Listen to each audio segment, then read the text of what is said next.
Happy initiation day. Divine risings to my beautiful collective soul family. Okay. So around 3:19, okay, this is not a coincidence.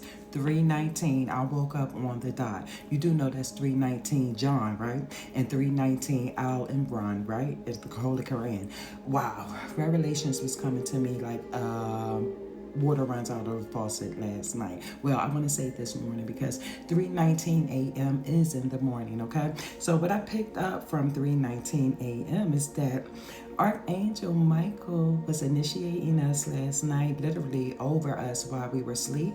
Some of us were awakened at 3:19 or around 3 o'clock. So you were literally awakened and being initiated. In other words, you are being initiated because you have been following your path. You have been listening. So the Most High Divine Creator got some beautiful gifts for you. And you have been initiated to be able to do his job spiritually through him. Okay. Anyway, but the initiator started overnight last night. So your body, you had a full moon body cleanse. This is amazing. Literally, the moon has cleansed you while you were sleeping. Okay. And this body cleanse involved your body temperature. Have you noticed you were cold, then you were hot, and you were cold, and you were hot, and it wasn't just the ladies, it was men that was experiencing that discomfort last night as well, this morning as well. No, it wasn't a hot flash. It was actually your body being regulated because of the spiritual cleansing that was taking place. In other words, like your hair was soaking wet from the roots to the ends. Okay, that's because your ethereal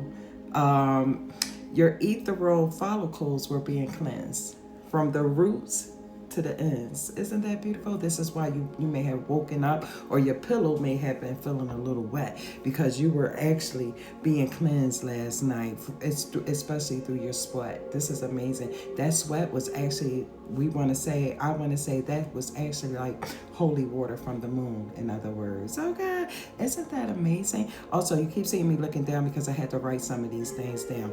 Okay, another part of the initiation was maybe heartburn. Not maybe, there was some heartburn. There was some gas. There were frequent urinations. You notice that you've been going to the bathroom more often than you normally would.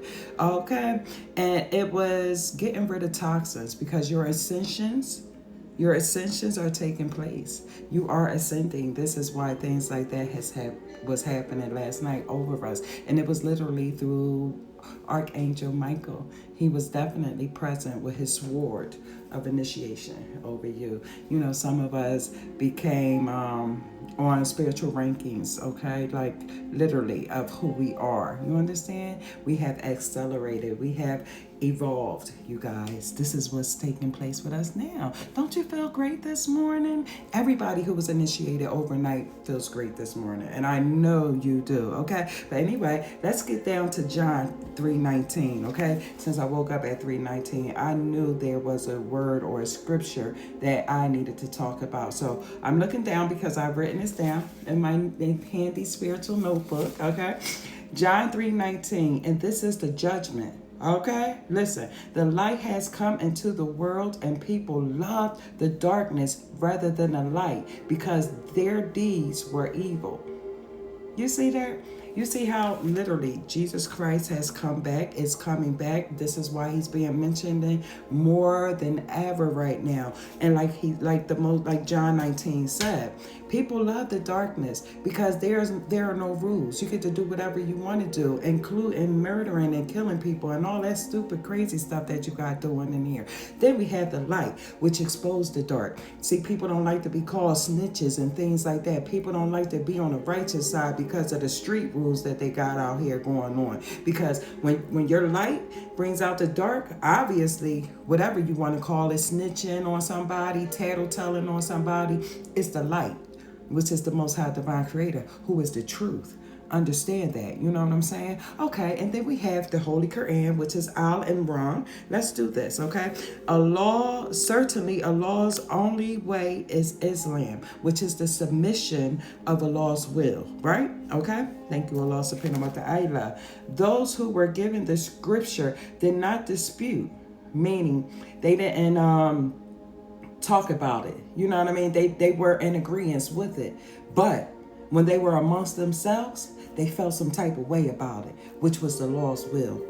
Okay, of mutual envy until knowledge came to them. Whoever denies a law's signs, then surely a law is swift in reckoning. Okay, so this is what this means. Okay, so scripture was given to them, even though Allah has given them the truth.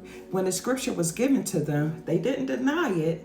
However, when they got amongst themselves, they talked badly about it. Meaning, the Most High Divine Creator, Allah subhanahu wa ta'ala, sees and hears everything. Okay, so when they became, when they got in a little group and started disputing what the Most High Divine Creator, Allah subhanahu wa ta'ala, has decreed, this is where envious and jealousy amongst knowledge became amongst them, because now they saying, oh no, it's this way and that way. Now you got the brothers sitting here facing each other, arguing with each other of the law's will and what the law has said, because they want to read the scriptures the way that they want to instead of how it is in plain sight. Okay, thank you, Spirit, for coming through like you always do. Also, fellas, sisters, let me tell you something.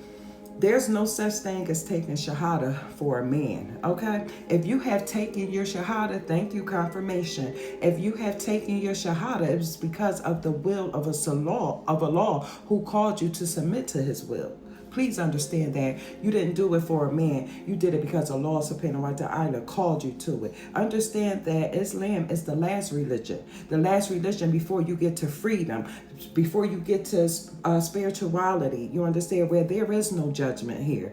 There is no envy amongst knowledge here. Okay? And let me tell you right now, if you are a spirituality person and you do have some type of envy, jealousy towards another spirituality person, then you're going to have to get out of here and go do it all over again, because you didn't go through all of the different religions to get to spirituality to still be connected to some of the religions that they got out here that has envious, greed, gluttony, all of those type of things. So when you come to spirituality, you are coming as a free being, as a free soul, as really hippies, as loving everybody, even the people who do wrong. You love them in spirituality. There is no envy.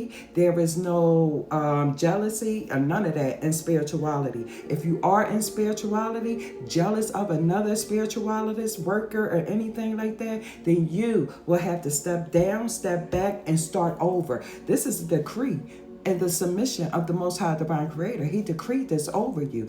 Also, there's a message for the Islamic brothers out here. Brothers, you are falsely leading these women to dunya. Do you understand what I'm saying? Listen, the Most High Divine Creator, don't take my word, take the Most High Divine Creator's word. He said you are lustfully leading these women to dunya. Do you understand? You are lying and manipulating to the women. Let me tell you, brothers, and this is from the Muhammad Sallallahu Alaihi Wasallam, who said, you cannot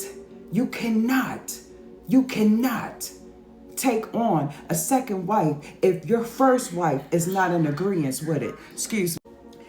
Back. If your first wife does not agree with you having a second wife, you cannot have a second wife without your first wife permission, brother. And the Most High Divine Creator and Muhammad Sallallahu Alaihi Wasallam did not divorce Khadijah to get another wife. Okay?